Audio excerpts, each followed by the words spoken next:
출애굽기 1장에서는 이스라엘 백성들이 요셉 다음에 430년이라는 기간을 건너뛰어서 지금 어떻게 살고 있는지를 그려 보여주고 있습니다. 애굽에 올 때는 요셉이 총리로 있었기 때문에 환대를 받았어요. 많은 사람들이 부러워했어요. 어떤 의미에서는. 그런데 이 400년의 시간 속에 요셉이 잊혀지고 이스라엘 자손들은 그 사이에 그래도 생육하고 불어나 번성하고 매우 강하여 온 땅에 가득하게 되었다. 출애굽기 1장 7절의 말씀입니다. 그런 민족, 그런 백성이 됐어요. 이것을 보고 바로가 이스라엘 자손 이렇게 두어서는 안 되겠다. 위협을 느낍니다. 위기의식을 가져요. 자기들보다 강하다라고 하는 것에 염려합니다. 강한 이유가 뭔가? 이스라엘 백성들의 수가 많다는 거예요. 야, 이렇게 많아서는 안 되는데, 그런 생각을 합니다. 뿐만 아니라 이 이스라엘 자손들이 자기들이 만에서 강한 힘으로 이 이집트 땅을 떠날까봐 또 두려워합니다. 자, 그것이 걱정이었어요. 그래서 이 걱정을 해소하기 위하여 이스라엘 자손을 강제 노역에 내몰아서 도시를 건설하는 데 투입하면서 학대했습니다. 자, 그럼에도 불구하고 바로의 걱정이 사라지지가 않아요. 왜 그러냐면 이런 학대 속에서도 이스라엘 자손이 계속해서 번성했기 때문에. 그래서 내놓은 방법이 뭡니까? 태어나는 이 히브리 남자아이를 죽여야 되겠다. 더 이상 번성하지 못하도록 길목을 차단하겠다라고 하는 거죠. 이 남자아기들을 다 죽이라는 명령을 내렸습니다. 아마도 아이들은 낳자마자 나일강가에 던져진 것 같습니다. 산파들이 어떻게 죽였는지 구체적으로 나와 있지는 않지만 모세의 경우를 생각해 볼 때 나일강가에 버려지는 거죠. 나일강이 사실 이집트 사람들에게는 어떤 의미입니까? 생명입니다. 생명의 물이에요. 하나님이 축복으로 주신 것입니다. 사람들이 이 강물에 의지해서 먹고 살고요, 농사짓고 가축도 키우고요. 그렇게 마을과 도시를 강을 따라서 건설하며 살았던 생명의 원천이 바로 이 나일강입니다. 그런데 이 생명의 물이 히브리 사람들에게는 죽음의 강이 되었습니다. 자, 이때 오늘 우리가 읽은 이 2장 말씀, 레위 부부가 등장합니다. 한 레위 부부, 이 사람들은 이미 딸과 아들이 있어요. 그런데 바로의 유아 살해 명령이 내려진 이때 이 부부가 셋째를 낳습니다. 보니까 어때요? 아들입니다. 어땠을까요? 부모 마음이. 이 아이가 이 가정의 기쁨과 축복이었습니까? 아니면 저주와 비극이었습니까? 아이를 낳아도 기뻐할 수 없어요, 지금. 사실 세상에 애 낳는 거, 애가 태어나는 것만큼 세상에 그것보다 더 기쁜 일이 어디 있어요. 그런데 마냥 기뻐할 수가 없습니다. 어떤 사람들은 아이를 가진 것을 비극으로 여겨요. 지금도 그렇죠. 아기를 무거운 짐이요, 내 인생의 발목 잡는 일로 아기 갖고 아기를 낳는 것을 점점 요즘 들어와서 자아 실현의 욕구가 더 강해지고 자기 할 일에 대한 그런 애착이 더 크면서 그렇게 아기 갖는 것에 대하여 생각하는 경향들이 조금씩 더 생겨나는 것 같아요. 그래가지고 심지어 이 아기를 무거운 짐으로 여기고 어떻게 합니까? 버려요. 서울 금천구 시흥동에 가면 주사랑 공동체라는 게 있습니다. 요 근래에도 사실은 뉴스에 조금 나왔어요. 논란의 거리가 조금 있었는데 이 주사랑 공동체에서 이종락 목사님이라는 분이 베이비 박스를 한 20년 가까이 전에 설치를 했어요. 부모가 버린 아이들의 생명을 살리는 일을 여기에서 하고 있습니다. 올해도 아기가 몇 명 맡겨진 줄 아십니까? 그러니까 몰래 와가지고 베이비 박스에 넣어놓고 가는 거죠. 거기에 앞에 딱 보면 뭐라고 써있냐? 저도 그냥 기사를 통해서 봤습니다만 애가 언제 태어났는지 생년월일을 좀 써놓고 가라. 그건 알고 있어야 될 거 아니에요. 이름은 새로 지어줘도 몇 월 며칠 날 태어났다라고 하는 생일은 알고 있어야 되지 않겠어요? 그거 그렇게 써놨어요. 올해 몇 명 아기가 왔냐? 158 아기가 158번째 아기가 왔다는 거예요. 지금까지 이 주사랑 공동체 베이비박스에 담긴 아이들이요 1674명이랍니다. 무서운 숫자죠. 사실은 어마어마한 숫자입니다. 누구는 베이비박스의 이 아이들을 버려진 아이들이다 이렇게 얘기할 수 있겠어요. 하지만 이 공동체에서는 이 아이들이 어떤 아이들이에요? 지켜진 아이들이에요. 지켜진. 생명이 버려진 아이들이었는데 누구는 이 생명을 지키고 있어요. 부모는 아이를 버렸지만 아무 관계도 없는 목사님과 이 공동체가 이 아이들을 받아서 1600명이 넘는 아이들을 새로운 가정으로 인계했어요. 요즘 약간 논란이 있었던 얘기가 뭐냐면 이 목사님이 기초생활 수급 대상자로 그 수급비를 받았었답니다. 그런데 이게 소득신고 이런 게 잘못돼 가지고 부정 수급이 된 거예요. 그래서 그걸 환급해라 라고 하는 고발 조치를 당했다는 거예요. 목사님이 이제 해명을 하셨는데 솔직하게 인정했어요. 그런데 내가 법에 너무 무지해서 그렇다. 그런데 그 기사의 댓글을 보니까 저는 그래도 요즘 기독교에 대한 평이 안 좋잖아요. 그래서 뭔가 그래도 그런 쓴소리들도 있겠다 생각하고 댓글을 그래도 좀 이렇게 봤는데 제가 내려서 읽어본 그 몇십 개 댓글 중에 거의 대부분이 목사님 편이었어요. 금천구였거든요. 금천구청 당신들 거기에 베이비박스를 설치해라. 아니 지원을 더해주고 포상을 더 못해줄 망정 그렇게 법의 잣대를 갖다 대는 게 어딨냐 이런 얘기들이었어요. 감사하면서도 그것도 목사님 마음 어땠을까 그런 생각을 해봅니다. 거기에서 봉사했던 자원봉사자들도 뭐 보니까 댓글 중에 한 번이라도 거기를 가봤으면 그렇게 얘기하지 못해요 이런 얘기를 써놨더라고요. 여기저기서 동시에 울어제끼는 아기들, 그 아기들을 돌보고 살피고 또 적당하게 양육할 가정을 찾아서 연결해주고 하는 그런 일들. 이 아이들은 버려진 아이들이 아니라 지켜진 아이들입니다. 바로는 남자 아기들을 다 죽이라고 했는데 이 아기를 지금 품에 안고 있는 이 엄마와 아빠는 지금 어떻게 해야 되겠습니까? 오늘 2절 말씀 중반절에 보니까 그 여자가 임신하여 아들을 낳으니 그 이후에 같이 읽습니다. 그가 잘생긴 것을 보고 석 달 동안 그를 숨겼으나 성경은 이야기가요? 어때요? 잘생겼다고 그래요. 진짜 못생긴 아기가 있습니까? 네. 어렸을 땐 다 예뻤어요. 그렇죠? 이 아기가 잘생겼다. 근데 이걸 잘못하면 좀 오해할 수 있겠습니다. 아이가 죽음에 던져지지 않고 목숨을 지금 유지하고 있는 것, 목숨을 부재하고 있는 이유가 아기가 잘생겨서 그런 거다라고 생각할 수 있도록 만들 그런 오해의 소지가 있다는 거죠. 자, 여기서 잘생겼다는 말은요, 히브리 말로 좋다라고 하는 뜻을 가진 토브라는 단어예요. 창세기에서 이 단어가 이미 사용됐었습니다. 하나님이 지으신 모든 것들을 보시고 뭐라고 그러셨어요? 좋았다. 그때 이 토브라는 단어가 사용됐다는 겁니다. 여기에서 이 잘생겼다는 얘기는요, 그렇게 하나님이 보시는 것처럼 지금 좋았다라고 하는 뜻을 갖고 있는 거예요. 이 좋았다는 말을 또 어디에 쓰냐? 하나님을 우리가 여러 가지로 얘기하지만 거룩하신 하나님, 사랑의 하나님 여러 가지로 얘기하죠. 그 중에 선하신 하나님, 하나님이 선하시다라고 할 때 이 선하다가 토브입니다. 지금 하나님이 세상을 만드시고 이 선하신 하나님이 이 세상을 보시면서 야 정말 좋다라고 하시던 그 마음으로 이 아기를 부모가 바라보고 있어요.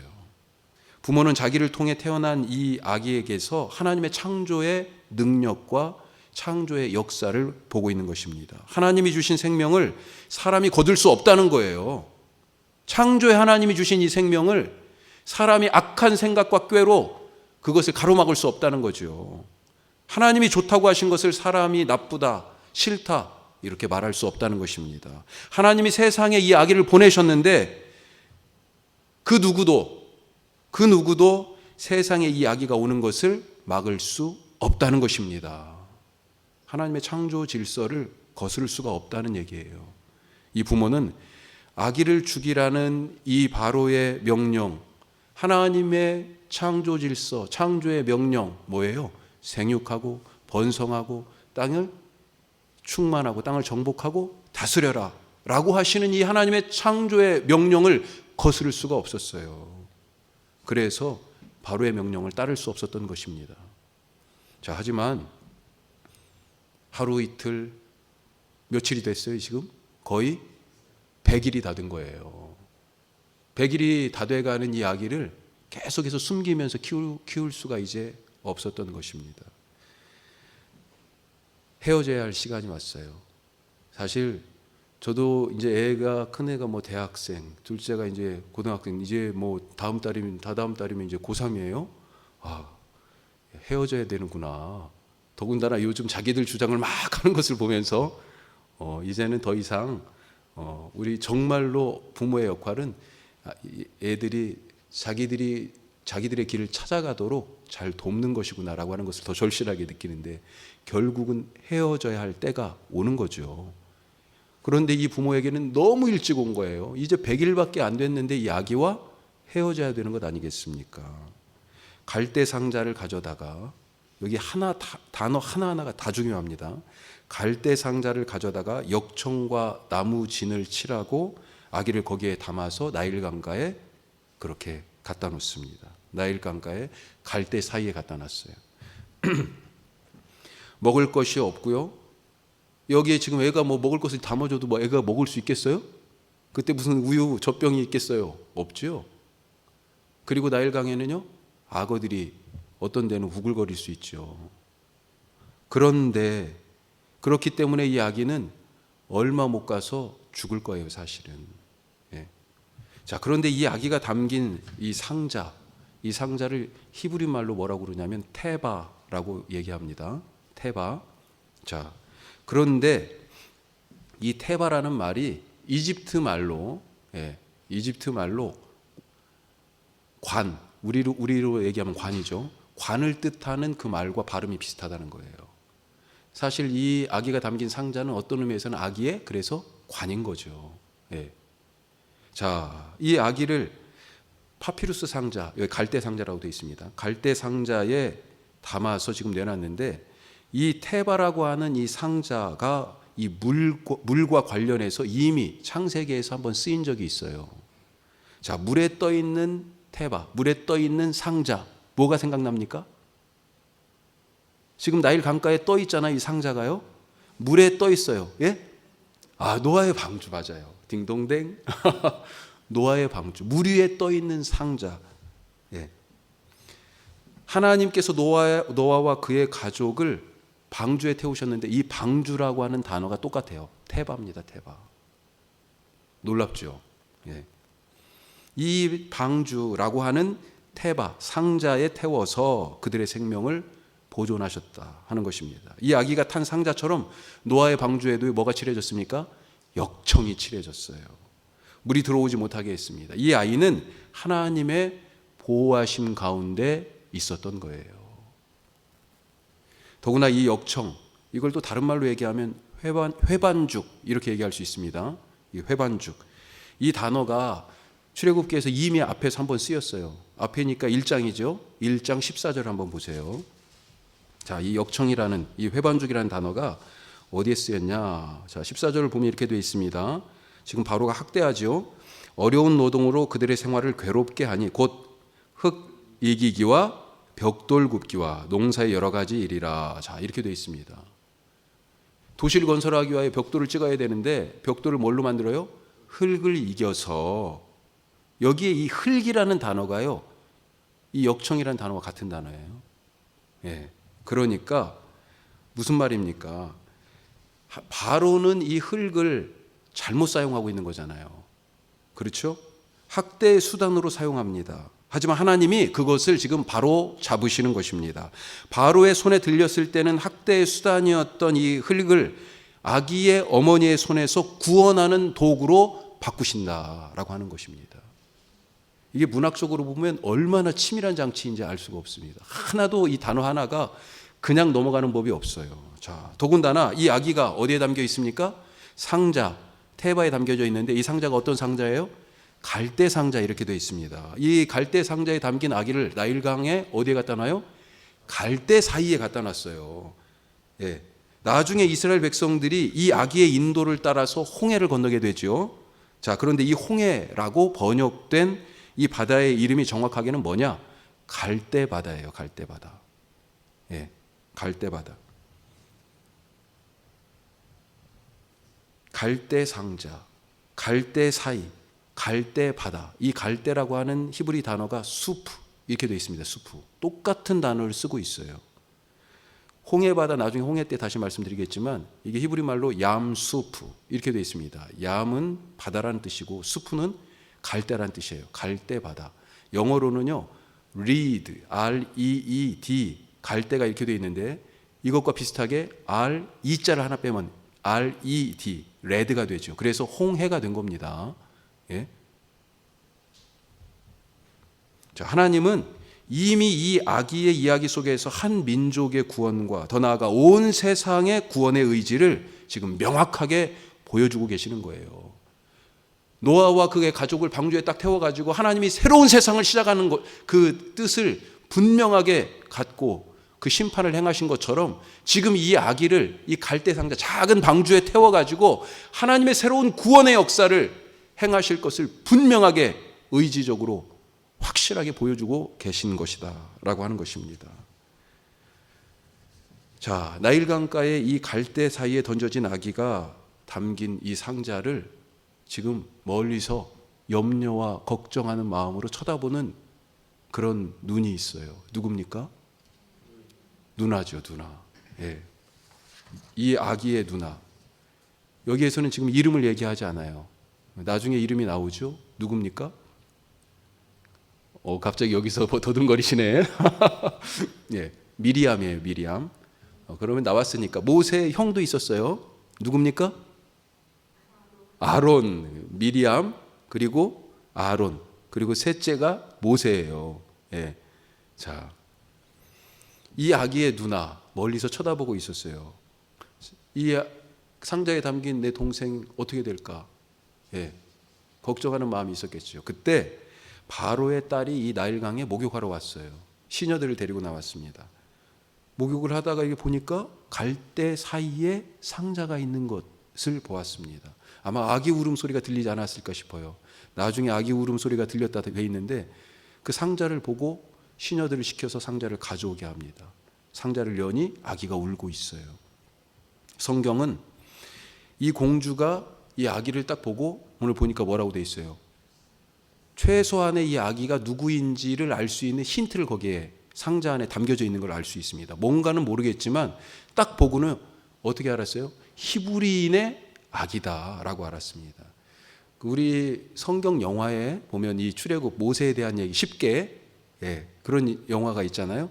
거기에 보면 10개인지는 정확하게 기억은 안 되지만 이 상자 안에 뭐가 있냐면 히브리인들의 특유의 문양의 뭐라고 할까요? 책포 같은 거, 보자기 같은 거, 그게 이제 거기에 딱 있었어요. 그래서 이걸 딱 보고 이거 히브리 사람인데 이 아기는 그렇게 알아볼 수 있는 거죠. 그런 힌트가 하여튼 들어있었다는 것입니다. 자, 공주가 이 히브리 남자 아기를 다 죽이라라고 하는 바로의 명령을 몰랐을까요? 그렇지 않았을 것입니다. 설령 공주가 몰랐다 하더라도 그 주위에 있는 시녀들이 다 알아봤을 거예요. 하지만 공주의 마음에는 무엇보다도 측은지심이 있었습니다. 불쌍히 여기는 마음이 있었어요. 자, 이때 이 순간에 이 모세의 누나 미리암이 등장합니다. 히브리 사람의 아기인 것을 알아보는 이 공주에게 가서 뭐라고 얘기합니까? 당신을 위하여서 히브리 여인 중에 한 사람을 데려다가 이 아기를 젖먹이게 하면 어떨까요? 라고 제안을 하지요. 가만히 보면 여기에서 이 미리암이 공주에게 와서 지금 말하고 있잖아요. 이게 쉬운 일이었겠어요? 경우도 나름대로 있었을 텐데. 그래서 어떤 학자는 뭐라고 얘기하냐면 아마도 미리암이 이 시녀들 중에 일원이 아니었을까 이런 얘기를 하는 사람도 있어요. 한편으로는 수긍이 갈 만한 그런 이야기인 것 같아요. 하여튼 공주가 이 미리암의 제안을 좋게 받아들입니다. 그래서 미리암은 얼른 자기의 엄마이자 이 아기의 엄마인 히브리 여인을 데려다가 공주 앞에 세워주죠. 그리고 공주가 이 여인에게 아기를 데려가 젖을 먹여가지고 키우라고 부탁하면서 삭도 월급도 주겠다 그렇게 얘기합니다. 이 얼마나 놀라운 일입니까? 진짜 정말 드라마틱한 일이죠. 이제 이 아기의 엄마는요 더 이상 아기를 숨기면서 그렇게 없는 척 하면서 그렇게 키울 이유가 하나도 없습니다. 자기 아들을 자기 품에 당당히 안고요 자기 젖을 먹이면서 키울 수 있게 되었을 뿐만 아니라 자기 자식 키우는데 지금 양육비까지 받고 있어요. 그것도 누구한테요? 이 이집트의 공주한테서. 대단하지 않습니까? 하나님이 이런 멋진 분이세요. 우리가 도저히 탈출구가 없다, 해결책이 없다 생각될 때 하나님을 의지하실 수 있길 바랍니다. 하나님은 우리가 생각하지 못하는 계획과 방법을 이미 다 준비하고 계세요. 이 아기를 나일강가 갈대 상자에다 그래도 거기다 그냥 막 띄워서 보내지도 못하고 그러고 있던 이 아기의 엄마 아빠의 마음은 어땠을까요? 사실은 아까 그 베이비박스 얘기했지만 그 아기들을 놓고 가는 엄마 아빠 마음은 사실은 오죽하겠어요. 마음속에 물론 아무런 가책이 없는 사람도 개중에 있을 수 있겠지만 대부분이 아무리 그래도 그렇지는 않을 거라고 생각해요. 어떤 사정들이 다 있겠지만 아기를 그렇게 떼어놓는 엄마의 마음. 그런데 하나님은요 더 큰 계획을 이 아이를 향하여 갖고 계셨다. 이 가정을 향하여 갖고 계셨다 하는 것. 이 선하신 하나님을 믿으시기 바랍니다. 아기가 다 자랐습니다. 그래서 공주에게 데려다 주었어요. 오늘 우리가 10절까지 읽은 말씀 그 마지막이 그렇게 되죠. 그리고 이 아기는 바로의 딸인 공주의 아들이 되었습니다. 바로의 명령 때문에 죽을 운명으로 태어난 이 아기가 바로의 딸의 보호를 받고 바로의 궁전에서 자라게 되었습니다. 다시 한번 생각해 봐도요, 이 아기는 태어난 것 자체가 위험이었어요. 이 아기를 버리지 않으면 부모의 목숨이 위험해져요. 결국 가장 위험한 나일강가에 버려졌습니다. 상자에 담겨서 배고파서 죽거나 이 나일강에 득실거리는 악어의 밥이 되거나 모두 다 시간 문제였어요. 하지만 하나님은 가장 위험한 곳에 있던 이 아기를 건져서 이집트에서 가장 안전한 곳에 두셨다 하는 것. 정말 놀랍죠. 이 하나님의 섭리가 놀라워요. 하나님이 이런 분이십니다. 원래 바로의 계획이 뭐였습니까? 우리가 지난 시간에 같이 말씀을 잠깐 나눴는데 바로의 두 가지 계획이 크게 있었는데 바로의 계획은 히브리 남자아이를 다 죽여서 히브리인의 씨를 말릴 작정이었습니다. 하지만 하나님은요 어땠어요? 그게 바로의 계획인데 하나님의 계획은 뭐였습니까? 아브라함의 씨로 아브라함의 자손으로 하늘의 별처럼 번성하게 하는 게 그것이 하나님의 뜻, 하나님의 계획이었죠. 그 약속을 잊지 않으셨어요. 바로의 계획이 하나님의 계획을 뒤집을 수가 없습니다. 자, 또 바로의 계획이 뭐였습니까? 이 히브리 백성을요, 그 엄청난 노역의 짐을 지어가지고 천년만년 부려먹는 거였어요. 이 땅을 떠나지 못하게 내 종으로 삼아가지고 천년만년 부려먹자 이런 생각을 갖고 있었죠. 마치 힘센 소의 코를 그냥 확 꿰가지고 저는 어려서 이 코 뚫는 걸 봤습니다. 나무를 아주 이렇게 탁, 그 무슨 나무인지 지금 제가 정확하게는 잘 모르겠는데, 아마 동네 하여튼 그 나무 중에 제일 단단한 나무예요. 그래가지고 불로 달궈가지고 끊어지도 않아요. 그 나무는 이렇게 확 휘었어요. 소를 묶어놓고요, 그냥 코를 송아지 때 뚫어요. 불로 달궈가지고 막 코를 뚫어 진짜. 그리고 이 꼬투레를 거기다 낍니다. 그러니 이걸 잡아 당기면 어때요? 아무리 힘센 소라도 그냥 질질질질 끌려갈 수밖에 없는 거죠. 지금 이 바로가요, 가혹한 통치와 혹독한 노동으로 이렇게 소를 부리듯이 예, 이스라엘 백성의 코를 꽉 꿰어가지고 니네들이 아무리 많아봤자 그게 무슨 소용이야. 내가 코를 꽉 꿰고 있는데 지금 이러고 있는 거죠. 자기 땅에 그렇게 주저앉혀가지고 계속해서 종으로 부려먹을 그런 계획을 갖고 있었어요. 이 땅 못 떠난다. 그러니까 나중에 10가지 재앙을 그렇게 계속해서 연달아 퍼부어 봤는데도 불구하고 못 나간다 그런 거예요. 아니 제발 니네 좀 나가. 나 좀 속편하게 살게. 이렇게 얘기할 수 있지 않겠어요? 그런데 바로는 계속 못 나가게 했어요. 못 나가게. 그게 바로의 계획이었거든요. 그런데 하나님의 계획은 뭐였습니까? 이 백성이 살 땅은 여기 이집트가 아니다. 너희들의 살 땅, 내가 계획해 놓은, 내가 너에게 약속한 땅이 있다라고 말씀하신 것 아니겠습니까? 그 땅에 가자. 그래서 이 아기를 나일강에서 살리듯이 이 백성을 이집트에서 인도해 홍해를 건너서 구원하신 것입니다. 하나님의 이 의지를 누구도 막을 수가 없습니다. 나중에 공주가 이 아기를 받고 나서 이 아기의 이름을 뭐라고 그랬습니까? 모세. 드디어 밝혀지죠. 이 아기의 이름은 모세예요. 무슨 뜻입니까? 그렇죠. 건져냄. 물에서 건져냈다. 모세라는 이 이름에 이 백성을 건져내시겠다는 하나님의 의지가, 하나님의 그 구원의 계획이, 하나님의 사랑의 열정이 담겨져 있는 것 아니겠습니까? 자, 마지막으로 우리가 한 가지 더 눈여겨볼 대목이 있습니다. 뭐냐면 1장과 2장 우리가 지금 2장 첫머리까지 읽었어요. 그런데 여기에 나오는 등장인물들을 살펴보면 바로 빼고 대부분이 다 누굽니까? 여자들이에요. 여자들. 1장의 주요 인물은 산파로 나오는 시브라와 부하 두 사람입니다. 이 사람들은 이름이 나와 있어요. 그런데 2장에는요 아무도 이름이 나와 있지 않지만 잠깐 처음에 언급되는 모세의 아빠 빼고는 전부 다 누구예요? 여자들이에요. 지금 바로 모세의 누이, 그리고 바로의 딸, 시녀들, 그리고 모세의 엄마. 자, 1장과 2장의 이 여인들은 모두 바로의 명령과 반대로 행동합니다. 대단하죠. 여인들이 지금 누구하고 맞서고 있어요? 바로하고 맞서고 있어요. 누가 이겼습니까? 여인들이 바로를 이겼습니다. 여기 이기실 분들이 많네요. 이기실 분들이 많아. 바로는 자기의 두려움을 해소하기 위해서 줄기차게 이 아기들을 죽이려고 했습니다. 하지만 여인들은요, 이 바로의 명령을 아주 그냥 깡그리 무시해버렸어요.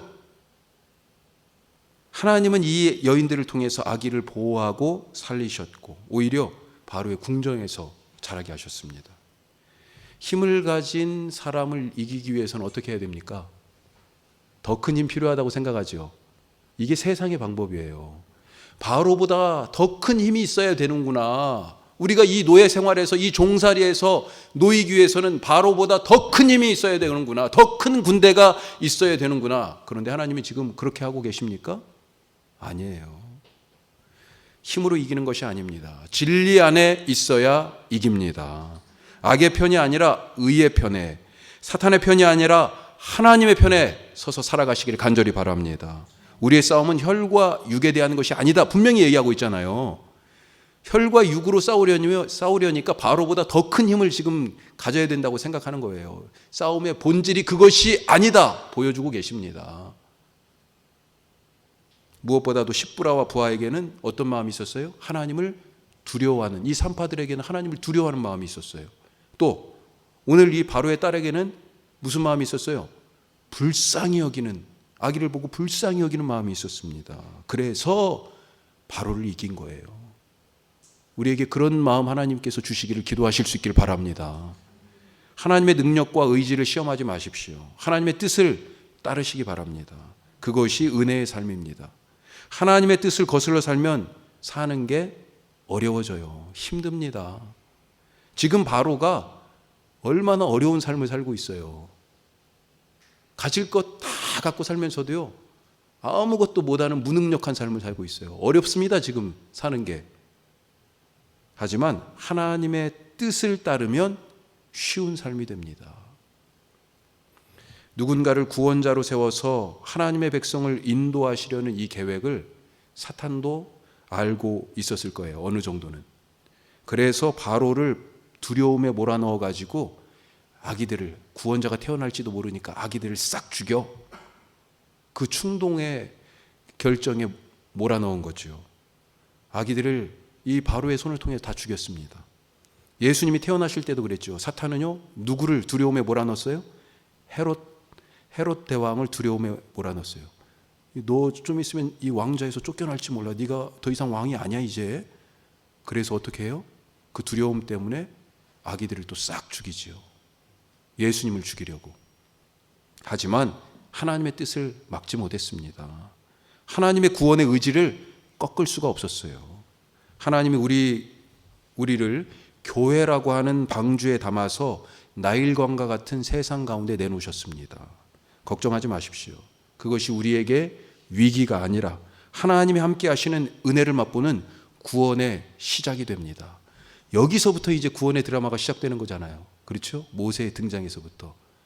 여기서부터 시작이에요. 우리가 이 교회라고 하는 하나님의 구원의 상자, 구원의 방주에 탔어요. 여기서부터 구원의 일이 시작되는 것입니다. 앞으로 하나님이 우리를 통하여 어떤 일을 하실지 더 크게 기대하고 소망하며 믿음으로 하나님의 말씀의 편에 서서 살아가시는, 주님께서 기뻐하시는 모세와 같은 종들 되시기를 주님의 이름으로 축복합니다. 기도하겠습니다.